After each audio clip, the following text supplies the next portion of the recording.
In a moment here, we'll jump back into our discussion on things related to ABAP Database Interaction. Not sure if we'll get into our discussion that follows this today, but if not, by Wednesday, we should be ready to start into our discussion on ABAP objects and object-oriented programming in ABAP. Recall that you have a homework assignment due this Friday, so make sure that you have not forgotten about that. I think that there are some elements of the homework that will be fairly quick to complete, but the very first task, which is the creation of the database, which is going to involve creating data types, which is going to involve defining data domains, that will take a little bit of time. So make sure that you don't put off completing that. We have very few homework assignments in this class, but they do have a pretty significant point value associated with them. I anticipate that we'll probably have 3 or maybe 4 more homework assignments, maybe one more focused specifically on database, but then certainly some things focused on database and object-oriented development. Any questions that you have here at the outset, or things that would be useful for us to discuss before we jump into material for today? All right, well, I'm going to jump ahead just a little bit in our slides to slide number, it's actually slide 27 on copying a database table, and then we'll jump back to where we were last time. This will give us a database table to play around with in our class discussion today for various things we are going to do.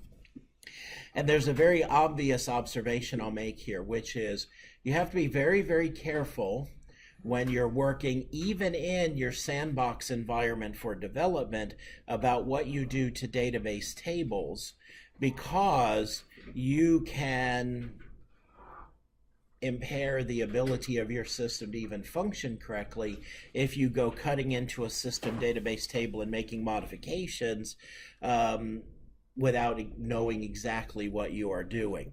Therefore, a good plan of attack is to think about taking a database table that you know you want to target, making a copy of that, doing your testing on the copy of that, and then once you know you have it working correctly, go in and modify your source code to actually point at the actual database table. So let's talk about how you go about copying an existing database table. You go into SE11, which is the transaction that we have been visiting. It takes us to the main screen of the ABAP dictionary. And so from screen SE11, in the database field, put in the name of the database table you wish to copy. And for our example here, I'm just going to use the SCAR table. That's the one with the different airline carriers in it.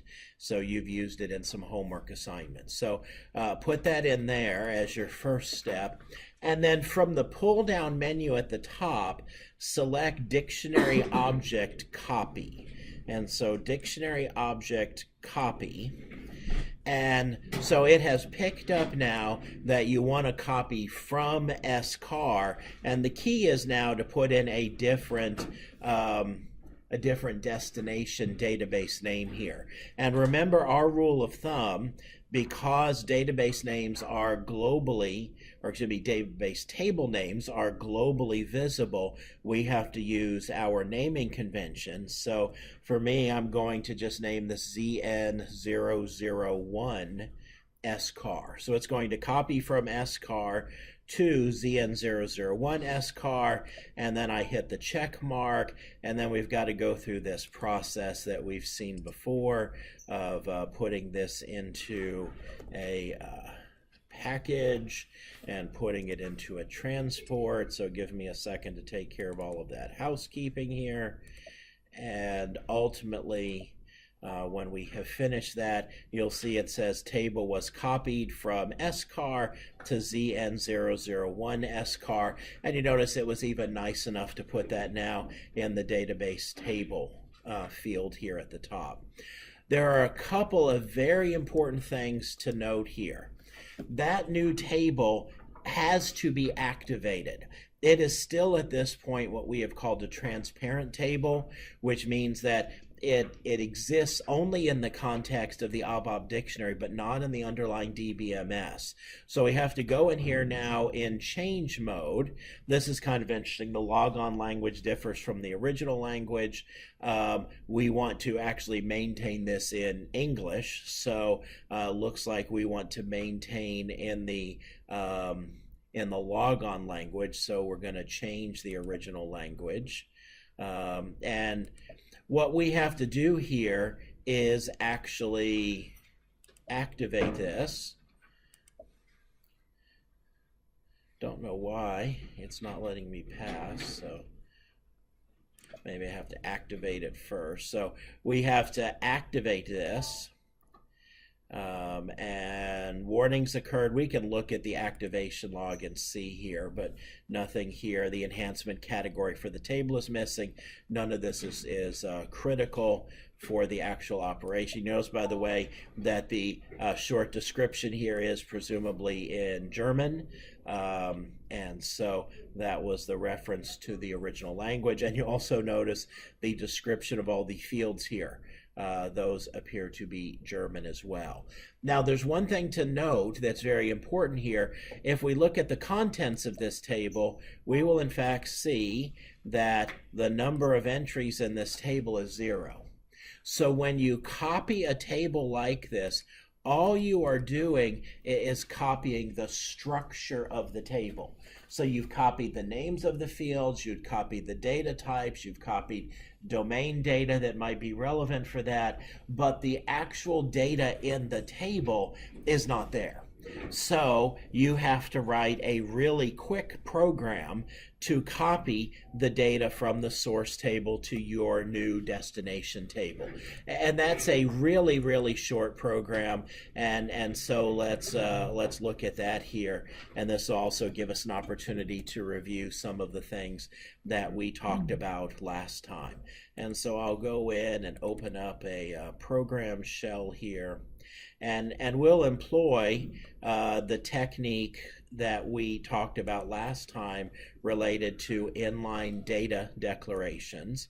And so I need to get everything out of the SCAR table to be able to put it into my ZN001 SCAR table. So I will do a select star from SCAR into table. And now this is going to be a variable here. So I have to do @data and then give this a name, and I'll just call this iTable. So at this point now, after that has been executed, we will have a fully populated internal table called iTable with everything in there. Remember, once again, I'll remind you, the easiest mistake to make right here is to leave off that keyword table. If I leave that off, then I'm not actually going to do an array fetch and grab the entire table. I'm just going to grab the first row. And by the way, I think it's interesting to note that after you type this select statement, hit the period and hit return, you'll notice it indents for you. That's because the editor really isn't sophisticated enough to know whether this is a select loop or a array fetch select. In this case, it's an array fetch select, so I need to unindent that before I continue along here. So I've now got everything loaded up into my internal table, and where we left off last time was the insert statement. So insert into ZN001 SCAR, and then different syntax here, and we'll go back and look at slide number, whoops, that's the wrong number, slide 19. I'm putting this in from an internal table, so from table, internal table. And in fact, we don't use into here.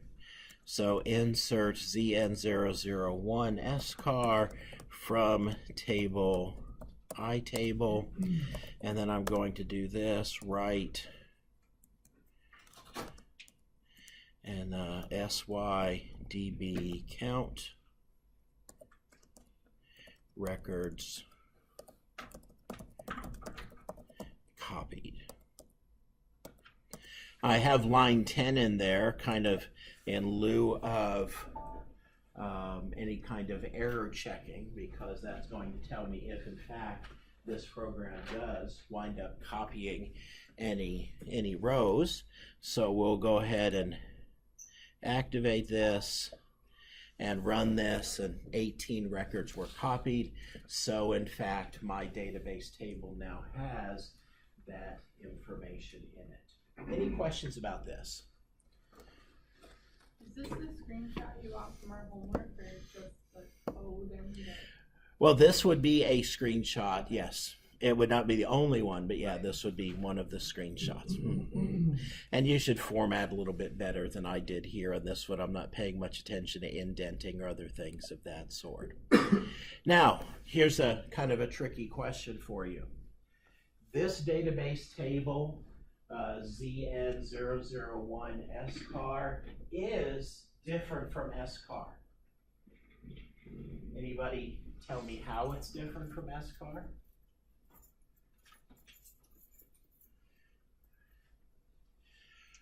How many records are in SCAR?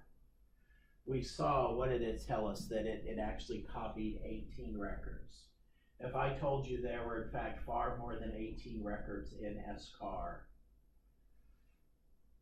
why?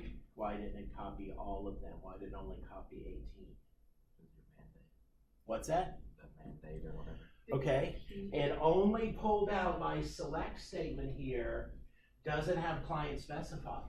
So it in fact has only pulled out the records that are for the client that I've logged into, and therefore it has only inserted those into ZN001 SCAR.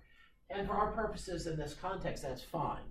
I just want you to realize that technically, as this particular code is written, these are not identical to one another, because SCAR does have, in fact, other client data in it. I could change that.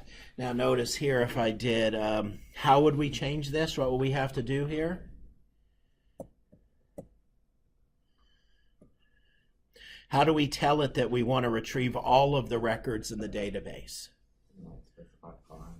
Client specified. So select star from SCAR, client specified into table iTable. Now since this actually has data in it, it's going to be interesting to see what happens here. And in fact, yeah, see, OpenSQL array cert produces duplicate records in the database. And so this is, I don't know if any of you have seen this before, this is a crash report here. And so this is something that happened because we just did an insert that actually produced duplicate records in the database. And so we could fix that, but at least for the moment we're not going to do that, because that ties back into some things that you'll have to work through for your homework. But if we wiped out everything in our database, which I don't want to do, because you've got to figure out how to do that for your homework, and then did the code that we just did, we would not have to worry about that.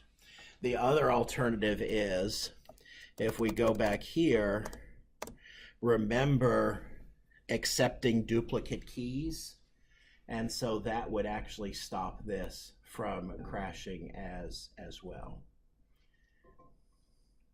Any questions about any of this, about the copying of a database table? All right, so let's go and look at our database table. I think I still have SE11 up in the background here. So now if we display this and we look at the contents, we in fact see that this is what we have. Keep in mind, you got to be careful about this. There are actually 5 fields in this database table. I know that because this right here says we're only looking at 4 of the 5. And so to look at the 5th one, we're going to have to scroll to the right. And there we'll see that the currency code is there as well as another field. So we have a database table with 5 fields in it, as you see illustrated here, and we'll play around with that here in the next few minutes. So any questions about anything that we have done here so far? All right, so we talked about insert last time. Update. This is our first new statement for today. Update updates a single record or multiple records. We can update from a structure. And the idea here is that whatever the key fields are in the database table, that is what's going to be used in our structure to know which row or rows to be updated. So let's go back and look at our SCAR table that we created, and let's find out what in fact the key fields are. And you see, and I'll put this on the whiteboard, the mont field, which is almost always going to be part of the key, and caret. So if I want to update a record, what I do is I create a structure to use for this, and in that structure set the mont to be the appropriate one for the record, set the caret to be the one for the appropriate record, and then make changes to the other fields here in order to affect the update process. So let's do that. Let's change one of our records here. Let's change, we use caret, so let's assume that American Airlines has renamed itself Alaskan Airlines. Okay, so what I'm going to have to do in my program, this is going to take a little bit of work because I'm going to have to create a structure to work with here. So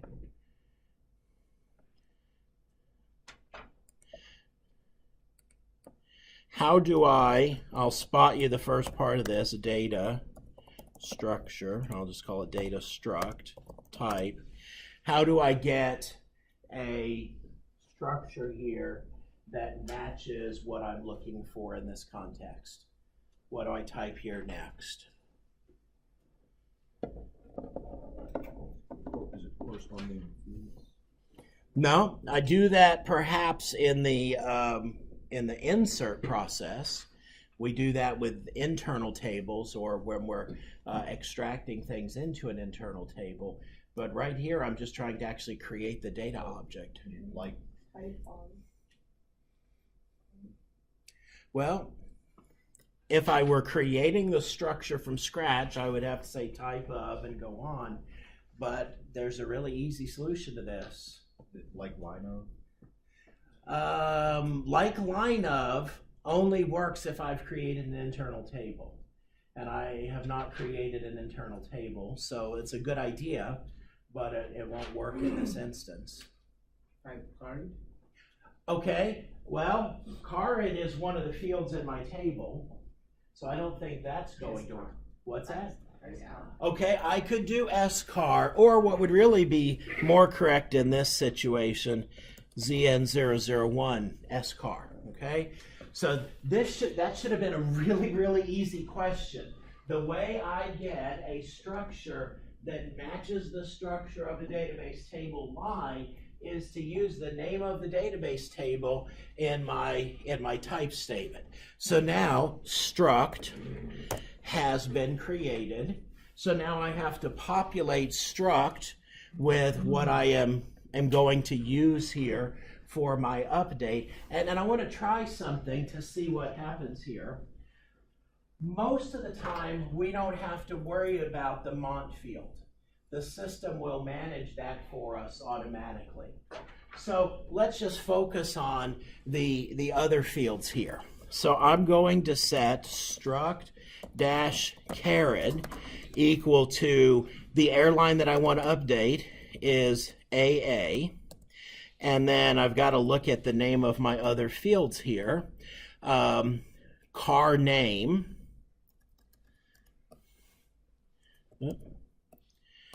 Car name equals Alaskan Airlines. Okay, and so now let's just see what happens if we do update DB, well, name of my database table ZN001 SCAR from struct. Save, activate, run. Notice I didn't get any output. This is why I told you to make sure your program produces some kind of message at the end of it. I ran the program, but it doesn't write anything to the screen, so we don't really know if anything happens or not. Let's go back and look at our database now. Bless you. Here's the old database. I'm going to have to back out of this and then go into it again. And notice a couple things. Notice that Alaska or American Airlines was renamed to Alaskan Airlines, and my Mont key came through okay because the system managed that. But notice my currency code. I have no currency code. And if we scroll over to the fifth key, I have no, I guess currency code is the fifth. 1, 2, what's the other? There's another field here. URL. Oh yeah, URL. Oh, we're not, it's because of the way this is right here. 500. Yeah, the URL. So I wound up not setting the currency code, and I wound up not setting the URL because I left those blank in my structure. So the question is, would there be a way that I could actually just update, let's say in this case, the name of the airlines with an update statement without having to repopulate all the other things that are in the table as well? Now, there's a couple of different strategies I could have employed here. Some of these you used in a previous program. What I could have done is I could have selected into my struct the record with the key AA so that everything was populated. And then I could have done struct dash car name equals Alaskan Airlines, and then I could have done my update statement. And that would have fixed everything. That would have been one way to accomplish that. But there are other alternatives in my syntax here. I could do update DB table, set field equals blah, where key field equals blah, and key field equals value. So I could have used this syntax without creating a structure to affect the change that I wanted to. And so let's look at that alternative. We will comment all of this out.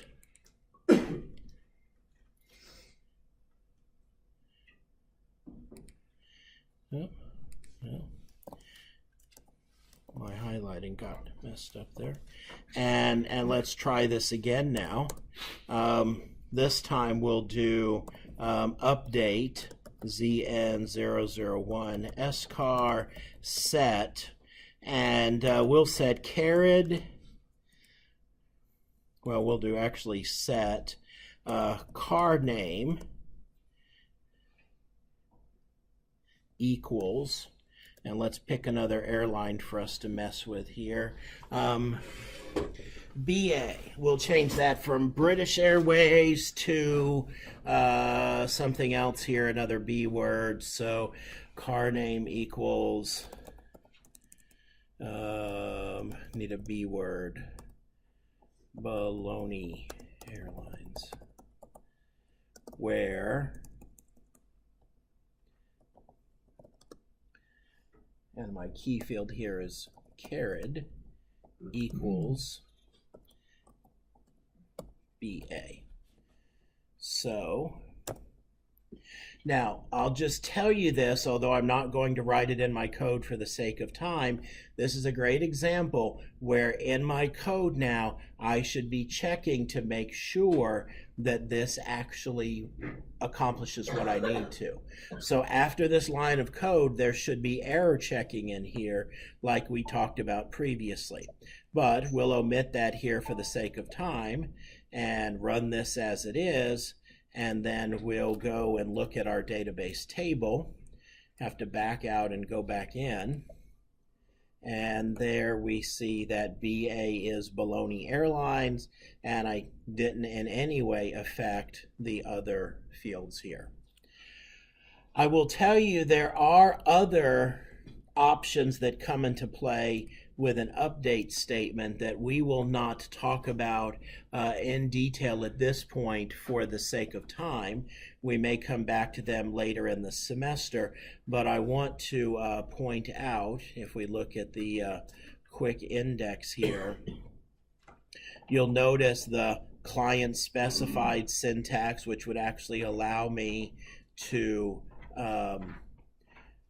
do an update across clients, and then the other syntax here related to setting that may come in handy that we'll talk about later in the semester. Any questions about this? So rounding this out, in this syntax, only the fields specified in the set clause are changed. If the conditions specified in where are not unique keys, multiple records may be affected, may be changed. Notice we can do an update from an internal table, just like we could do an insert from an internal table. This would behave like at the top of the slide. It's going to look at the key field values in the internal table and use those to affect the update. sy-subrc is going to be set to either 0 or 4, and sydb count will tell us the number of rows that were updated. Questions about any of this? All right, well, we have one more basic, actually we have two more basic commands. Modify. Modify has the following functionality to it. If we attempt to modify a record that doesn't exist in the database table, then the record will be put into the database table. But if the record exists, then the update operation is done. So for example, we could load up a structure and specify in it carrier ID, which is the key field, and then specify a name and a currency and a URL like we saw in what we did a moment ago. And if we do a modify, then it's going to see if that key matches a record in the database table. If it does, it's going to update that record using the information loaded into our structure. But if it doesn't find a match for the key, then it's going to insert that into the database table. And we can also do this with an internal table as well. So this is a nice little command for going through and doing housekeeping. Basically, this enables you to say if a record does exist, here's what should be the correct information, so update it. But if the record does not exist, put it into the database table. So this is something that has a variety of uses for it, and the use of sy-subrc and sy-db count are as expected. Questions? All right, we have one more basic SQL command, and that is the delete command. A few different options here. Delete from DB table. If you just do that, you're going to wipe out the entire table. Or delete from DB table where, and you can specify the conditions typically in the form of key equals value and maybe multiple of those statements. You can also go through and delete from a database table using keys that are found in an internal table. So kind of like we have been talking about here, only it's going to loop through, find the things in the internal table, and delete all of those matching records from our database table. And sy-subrc and sy-db count are as we have been seeing. So that wraps up the fundamental open SQL statements. We talked about select, insert, update, modify, and delete. This should now give you everything that you need to know in order to accomplish your homework and in order to accomplish most database interaction that you'll do in basic ABAP development. Any questions about any of this? When you're creating your own table, and there's some fields, I wasn't sure if there was like a default value that some of the fields have to take. When I was making the table, there was some boxes that needed to be filled in that I wasn't sure what the default was. So, at what point in the process did you encounter this? When you go to create the table and when you go to the drop down and you're first starting to make the table, there's the first page and you have to name it, and then there's like a little box and you have to say the type database that you're using, I think. Yeah, I mean, so if we go back here, actually I'll go back here in this one and we'll just review that real quick. So if I say that I'm going to create ZN001 test 326, okay, and I create. So this is the very first screen, and so it needs to know a description, so I'll just put here test table for March 26. Anytime you see a field with this square and check mark in it, that means that's required. So the delivery class here is required. And what I would encourage you to do is click in that and then just use the search field to look at your options. And the key thing here is that some of these options say that this is for tables that are going to be maintained by SAP. You just want to stay away from those. And what we're doing, which is developing applications in ABAP, leads us to realize that this is going to be an application table. So we'll always choose that. So I'm guessing that that's what you were asking about. Where does an application table get stored at? Everything gets stored in the database. This is only metadata about that table that might influence things like where it's actually stored, how much space is allocated for it, and how it's optimized in the way that the database organizes its storage. So it's hanging in there along with SCORM and Yep. every other database. You got it. Well, once we activate it, it is, yes. Okay. Until we activate it, it's only metadata about a table that could be created, and then we activate it, it actually does get created. And then I was going to ask about the fields. Okay? So if we're doing mod, that's just mod, and it automatically does that for me. Mont, which you can see where I've typed it before, it spots me for it. But Mont is always Mont, and it's always a key. It's always going to have an initial value. Whoops. And it's always data type Mont. Okay. So that's what that will always be your first record. I think if you were to try and make it your fifth record, the system's not going to let you get away with that. And by the way, if you ever do actually have that happen where you like defined 8 rows and you're like, oh, I meant for this one to be the third record, do note you have controls up here for inserting rows and deleting rows, and that'll let you go in and kind of update this as you need to. Well, let's say you want to make your own. You said there was a way to do it from here. You don't have to code in your data, the structure that you're creating. So I think you're thinking about if I want to create my own user-defined data type. Is that the idea? So and that's a good thing for us to review real quick. So let's do that. I'm just going to, let's create a field here called magic number. And magic number is a number between 1 and 7.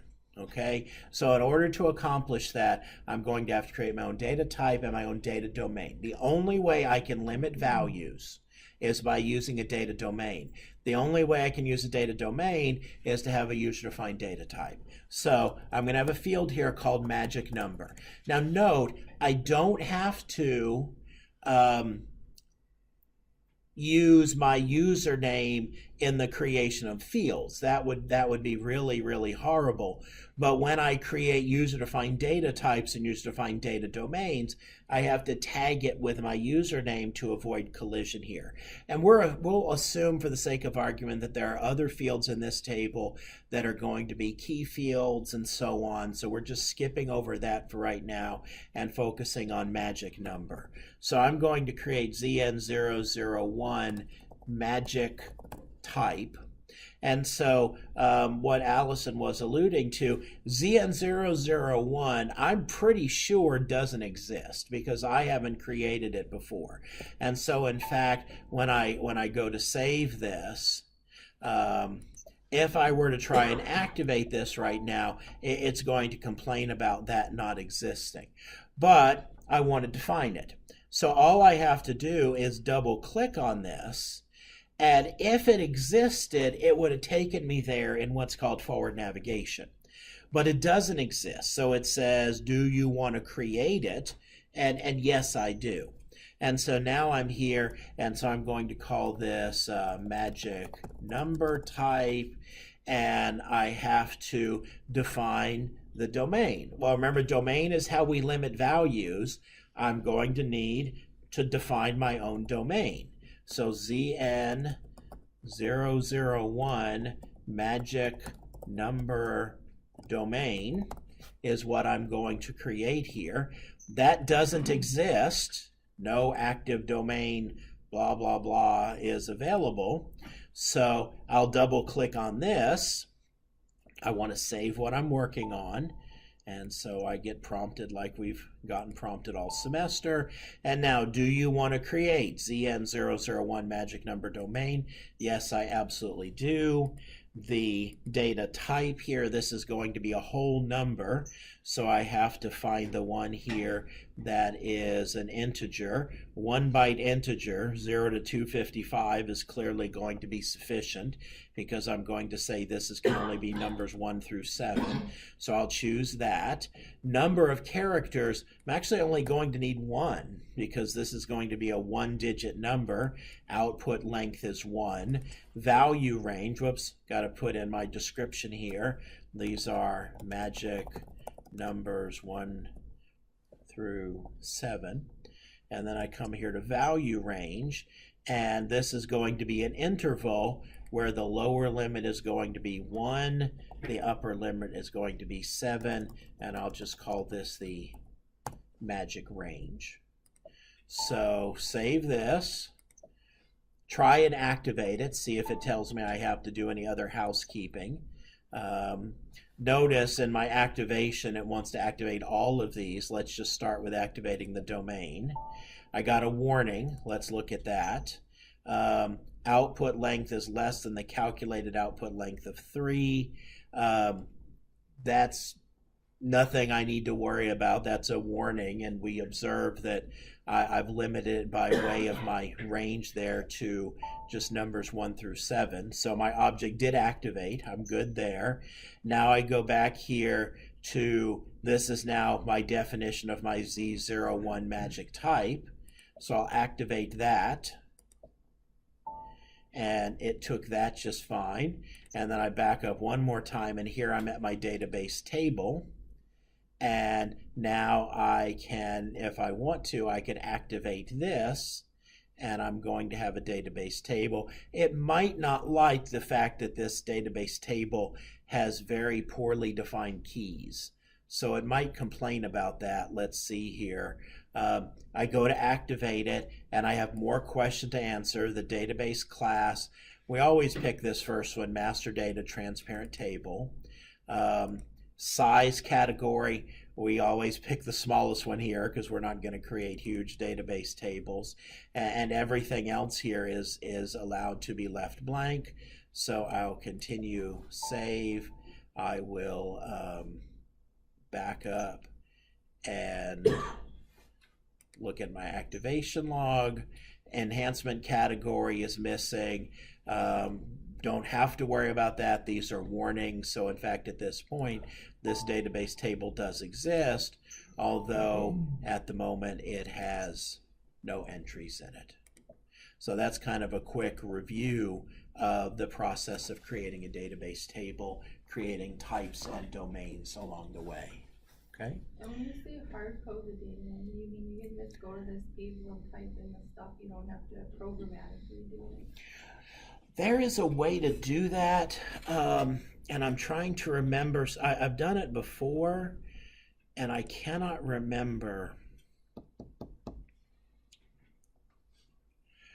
There is a transaction that will allow you to put in the name of a database table, and it will automatically give you the fields, and you can type them in and execute it, and it will add them to the table.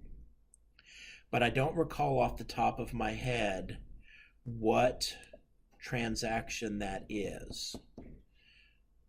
So I don't know that I could tell you what it is right off the top of my head, but there is a transaction out there that'll let you do that. But that doesn't in any way influence your homework, really. Okay. We could just take a screenshot of that instead of programmatically putting the data in.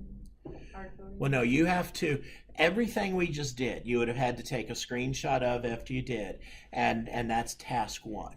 And then one of the other things is for you to write a program to put data in. So that's just a regular old program that you're going to write. Okay, does that answer your question? Yeah. Okay. Other questions? All right, so I'm going to change gears here a little bit, although we're still talking about database things. Let's get a little bit more sophisticated in our interaction with the database table and talk about the concept of a logical unit of work. Many times in our program, we'll be doing a program, let's say, to do some housekeeping of a database table. And in our program, let's say there are 7 things that we're going to want to do. We're going to want to do some inserting, we're going to want to do some updating, we're going to want to do some modifying, we're going to want to do some deleting, and on and on and on, whatever those things are. We have a whole laundry list of things that we want to do in our program.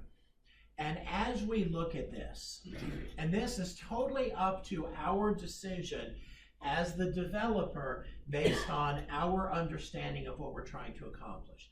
Maybe as we look at this set of 7 things, we say to ourselves, you know, these first 3 things, they really go together.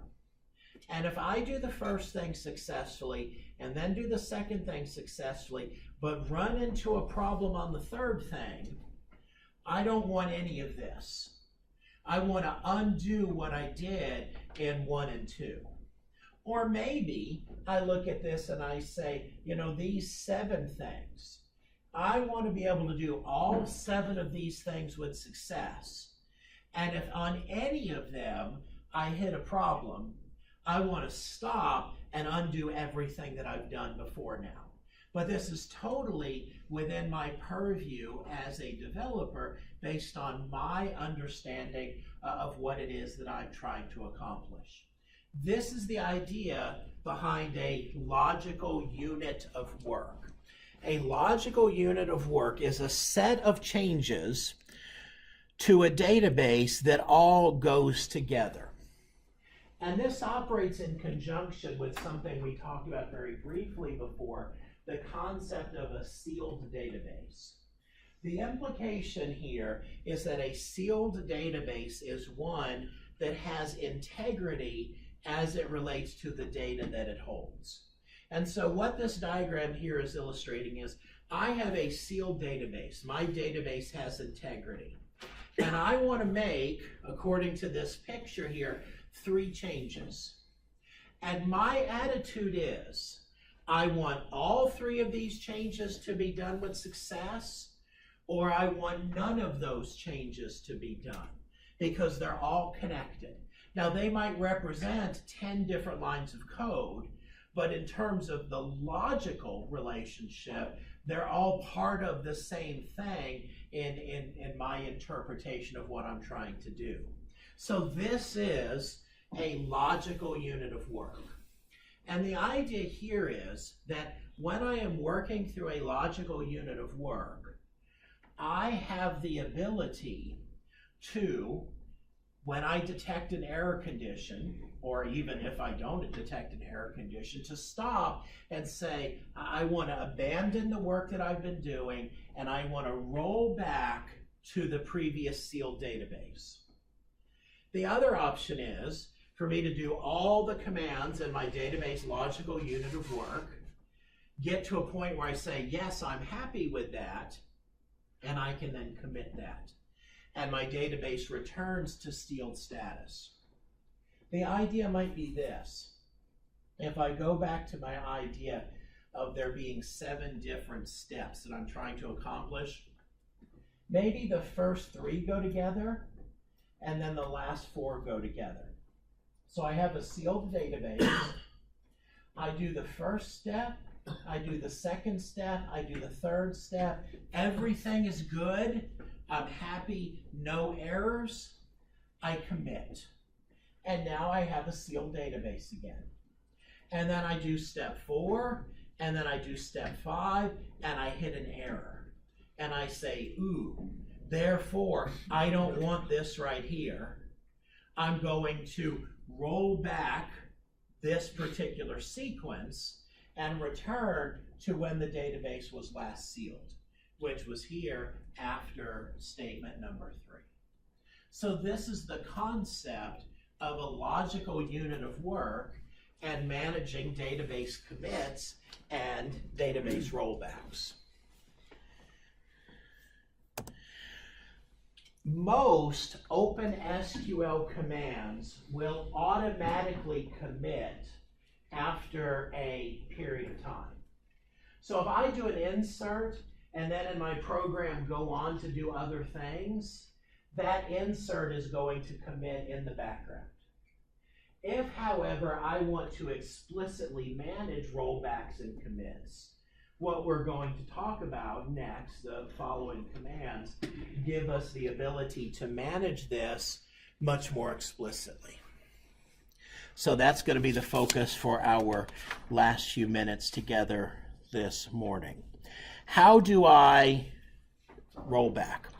There are 2 different ways I can roll back a database interaction sequence. One is I can issue the ABAP statement rollback work. And if I issue that statement rollback work, it will not terminate the program, and it does not reset the program context. So what that means is we just keep right on going. So let me show you this. Typically, we would only do this if, like I put on the whiteboard, we encounter an error condition. But let me just show you how this works even without our encountering an error condition. So let's do some modifying here. Let's take this program right here where we were making some modifications to our version of the SCAR table. And by the way, this is why we always do stuff like this on our version of the table so we don't mess up anybody else's interaction with the system database table. And I'm going to say that this time I'm going to change airline BA to, what's another B word? Oh, Buccaneer. That'll work. There are two N's in Buccaneer. Is that right? None of you have any school spirit. You don't know how to spell Buccaneer. I think that's right. Okay, so let's assume I go to put that in and I say to myself, oh no, that wasn't what I meant to do. And I realize that makes no sense in this context, but let's assume that we encounter, I'll put this in here, something bad happened. Okay, we tried to do something else and it didn't work. So now we want to undo this. So I just do this, rollback, work. So what's actually going to happen here is line 8's going to execute and it's going to update BA to Buccaneer Airlines, and then line 10 is going to execute and it's going to undo what it just did.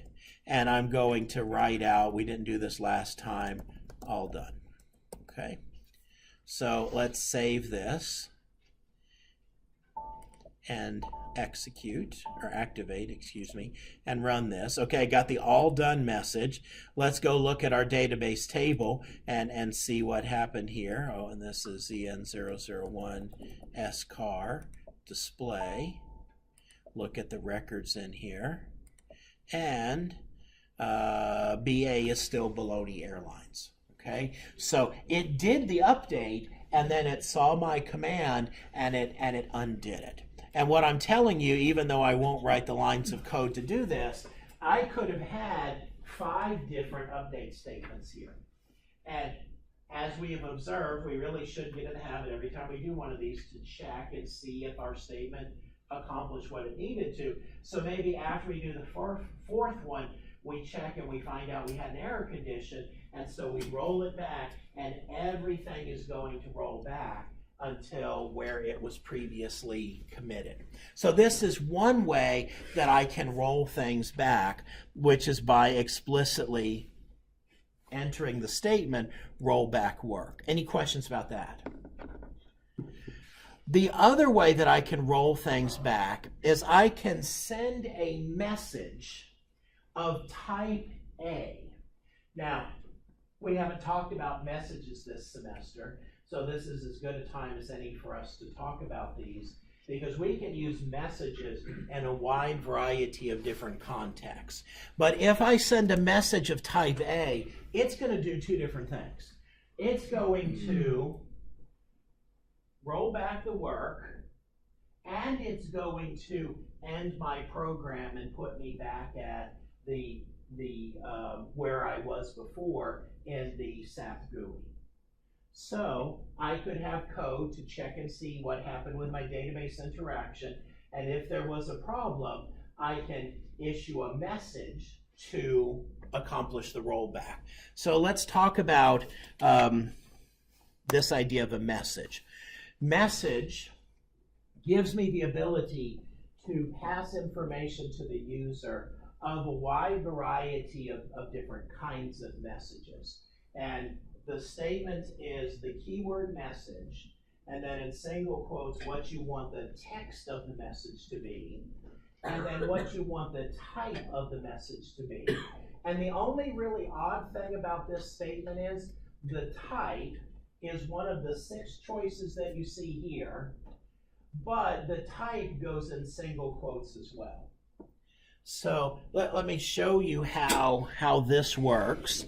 We'll start with, we'll go to a new program here and do a real basic one here. So I could actually just have a program that sends a message, hi, and nope, no comma there, type, and the type goes inside of single quotes, and we'll do a basic informational message. Okay, so I'm going to save this, I'm going to activate this, I'm going to run this, and this is what's going to happen on the screen. An information dialog box pops up with the word hi in it. Okay, you could use these anytime in your program. So in fact, in the future, if you wrote a program and you wanted to display to the user some instructions when the program started, You could do that with a message box like this. And you just put whatever you want the text to be, and you designate the type to be I. So let's look at the different types. An I is an informational message. It's going to display the message. It's what's called a modal dialog box, which means that my program in the background is sitting there on that line of code until the user hits the check mark to dismiss the dialog box, and then my program keeps running. Set message is similar in that it displays a message, but the program keeps running in the background. So the program is running, the program is not waiting on the user to dismiss the message before it continues. But the format of it, as far as how it presents itself to the user, is very, very similar. So I'll change this to S. I'll activate this, and then we'll run it. Now notice this. With a set message, the user has a choice. Probably most of you can't even see it, but down here in the bottom left is where hi has showed up. I'm sure that you've been doing some things in the SAP GUI before and seen stuff show up down here in terms of system messages and all. That's how you do that. You do a set message. Now, there is a command in the SAP GUI. Let's see if I can find it. Sometimes it's kind of tricky, where the user can control how they want this to be displayed. Is it settings? No.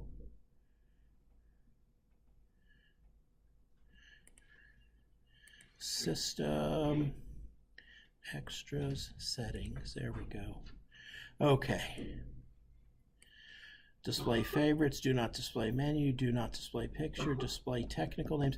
Somewhere there is a setting, and I'll have to look and figure out exactly where it is, that the user can choose to make that a dialog box as opposed to showing up there in the bottom.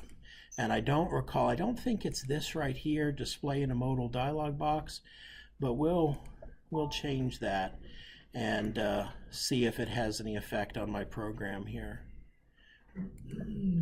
Most users are going to leave it to be the default, which is what we have here with it showing up in the bottom. So that's a second kind of message that we could send. Sometimes that's very useful for like program diagnostic information. Now then we have a warning.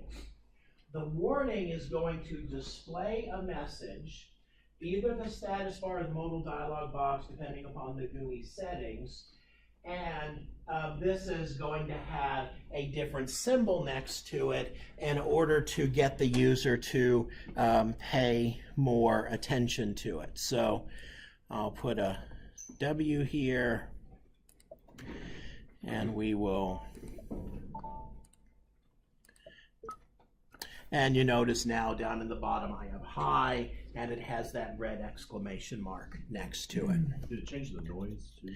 It did. It made a noise, and right now you'll notice that I don't have the back button here. I have to hit the check mark here to acknowledge it before it will actually continue. But yeah, that did cause a little chirp.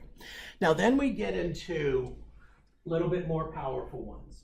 If I issue an E, well, that's going to display a message similar to warning, but notice A is going to display a message with a modal dialog box like the information one, but the program is going to be terminated. So think about programs that we've written earlier this semester where when you had an error condition you wanted to end the program. This is how you could actually do this. You could structure your logic so that if you hit an error condition and you want to terminate the program, you do it with a termination message type A and display something to the user that would tell them why this happened. So we'll just do this, error code 74, call help desk. And we will make this a terminate message. And I'll put something after this just to prove this to you right still here. Okay. Obviously, I would want to have this contained inside conditional logic in most instances, but there you go. Error code 74, call help desk, and in fact, the check mark here has exit on it, and so when the user clicks on that, the program exits, and it never did that last line of code. Notice what it also did to me. It booted me out of SE80, which is really kind of annoying, but that's the way it works. Now we've got one more option, which this one is really, really useful. Obviously, with all of these, you really need to be careful as to how you incorporate them into your program. But the last one here is a message of type X, which is not only going to end the program, it's going to trigger an ABAP dump to the screen. So I'll just change my last program here to do that, and let's watch what happens here. And maybe you have seen these before this semester. I won't ask anyone to tell me if they have. Actually, we've seen one of them in our class time together today. This gives me this. Okay. And so here my message was error code 74, call help desk. And in fact, if we scroll down, it's going to give us basic information about the environment. It's going to give us the name of the program, the row, and where we actually were in the source code when this occurred. So if you think about this, if you had a very large program in production and you were using this to check various things as you went along, and you were getting an error message that said something like the database server is down, this would be a very good way to not only stop the program, but to instruct the user to call the help desk, and then they can call the help desk and say, hey, I'm running this program and I'm getting an error, and it's pointing to, code around lines 7 through 10 in the program. This is going to be very, very helpful for someone who is going to go back and attempt to debug this. So messages can be very, very useful in our interaction with the user. And in particular, we're talking about this in terms of how it works with a database logical unit of work. So before we go back to talking about database logical unit of work, any question about the message statement itself? So let's go back a slide. So what I'm saying here is one way that we can roll back work is do a sequence of database statements, testing as we go along. And if we run into a condition that makes us want to roll it back, instead of saying roll back work, we could just send a message to the user of type A that might say something like database unavailable, and so the program's going to shut down and all of the pending database work will be rolled back to return us to a sealed database status. So essentially, I have this kind of option here. I could do an open SQL statement. I could check to see if sy-subrc is not equal to 0. If it's not equal to 0, that means I have an error condition. So in that case, I'm going to send the message database interaction error of type A. That's going to cause any uncommitted open SQL statements before this point in my program to be rolled back. The alternative to this is this. If sy-subrc is not equal to 0, roll back work. But the big distinction between these two is the top program has stopped running after sending this message. The bottom program is still running and may in fact go on and attempt to do other things. So this is where you have to think about what makes sense in the design of your program and the user interaction model as to whether or not you want the program to stop or you want the program to in fact continue. Any questions about this? Instead of using not equal 0, could you have done equal 4? You could. The key here is that we don't know what the OpenSQL statement in question is here. Some OpenSQL statements will have a variety of error codes, but the one thing we know is always true is 0 is always a good thing. So you could just universally check and see if it's 0 or not 0, as the case may be, in deciding whether to go ahead or not. What I did not put on the slide here, for some reason, although we've talked about it, is suppose I want to, oh, it's a few slides away for some reason. Suppose I'm doing a sequence, and like I put on the board a moment ago, I want to do a sequence of steps, and then I want to start a new block of another logical unit of work. I can explicitly trigger a database commit by issuing the command commit work. And commit work will issue the commit, return us to database sealed status, and inherently begin the next logical unit of work in my program if I still have more database interaction ahead. Questions? So let's just talk about this. I don't know that we're running short of time here. I don't know that we'll have time to actually write this code together, but what I was going to have us do is this. Write a program to add a new record to a copy of the SCAR database, and then immediately after adding a new record, trigger a message of type A. Well, we might have time to do that. We've got a couple minutes here, so let's go into SE80 and programs. And I think this is the one where we were messing with SCAR anyhow. Yeah, here we go.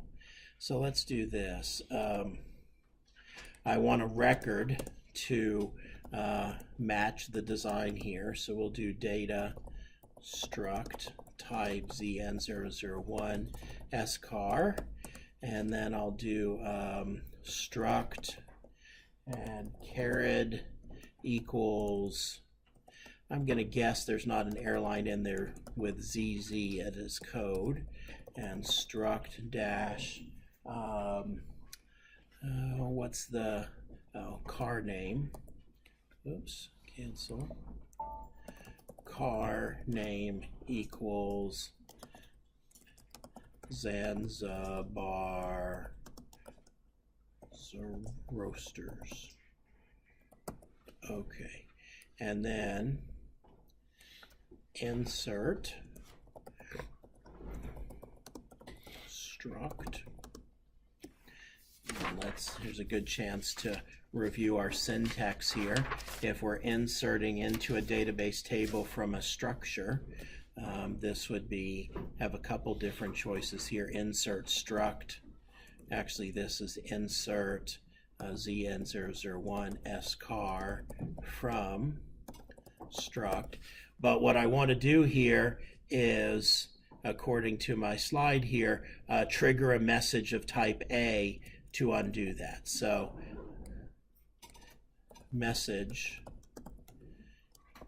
database error type A. So in fact, even though I have an insert on line 13, we should see that this does not, let's look at what I've got here as an error.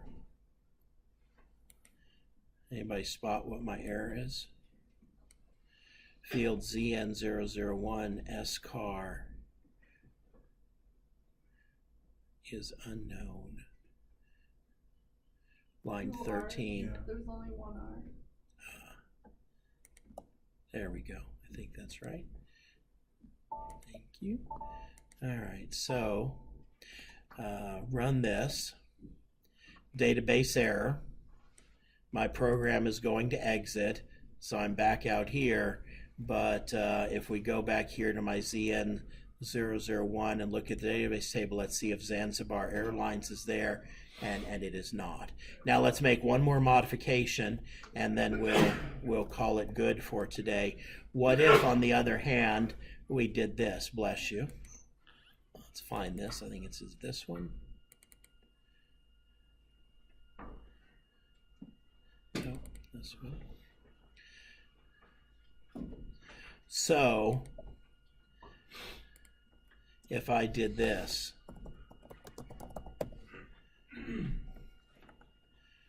and let's imagine here that there is more code.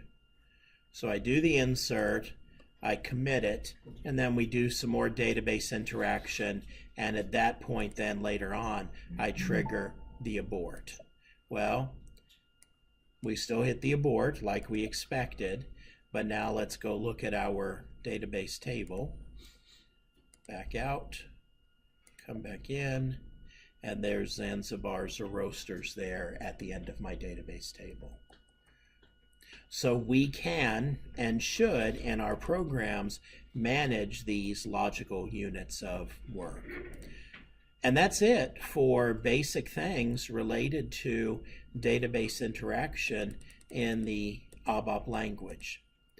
Any questions about any of the things we talked about today, or perhaps any of the things that we talked about today leads you to any questions about your homework?